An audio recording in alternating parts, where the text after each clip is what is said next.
Let's move on to some important breaking news that is coming in. We understand that the Supreme Court has junked a petition to stay the new criminal laws. The plea against 3 criminal laws has been dismissed. That's the big news coming in at this point. The Supreme Court has refused to entertain this PIL against the new criminal law enactments, and it has said that it has been filed in a very casual manner. Now, after the Supreme Court had threatened to impose a cost for filing a frivolous petition, the petitioner has withdrawn this case. The PIL had sought a constitution of expert committee to examine these laws and stay on the implementation of the laws till the panel completes its task.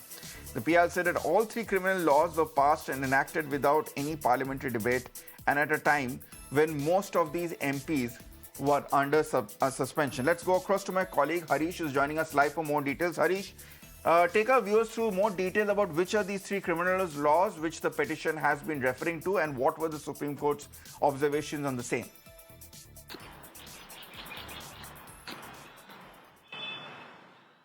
Yes, in fact, this petition, this public interest litigation was filed by one advocate, Vishal Tiwari. He had challenged these 3 new criminal law enactments, Bharatiya Nyaya Sanhita, Bharatiya Nagarik Suraksha Sanhita and Bharatiya Sakshya Adhiniyam, which was to replace this IPC, CRPC and the Indian Evidence Act with effect from July 1st.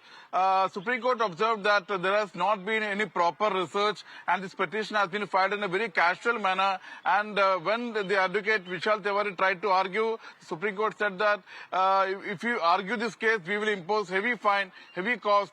At this juncture, Vishal Tiwari withdrew his petition. Remember, as you rightly said, the petitioner had said that these 3 new enactments had been brought in without any much discussion in the parliament, and most of the opposition leaders were under suspension, and therefore a committee led by a retired Supreme Court judge and comprising of eminent jurists and retired judges should examine this 3 new laws, and till this examining work is over, this implementation of the new laws proposed from July 1st should be kept in abeyance. But the Supreme Court did not find any merit, and after going through the petition found that the petition has been filed in a very casual manner without any research work, and therefore the Supreme Court has refused to entertain this particular PIL.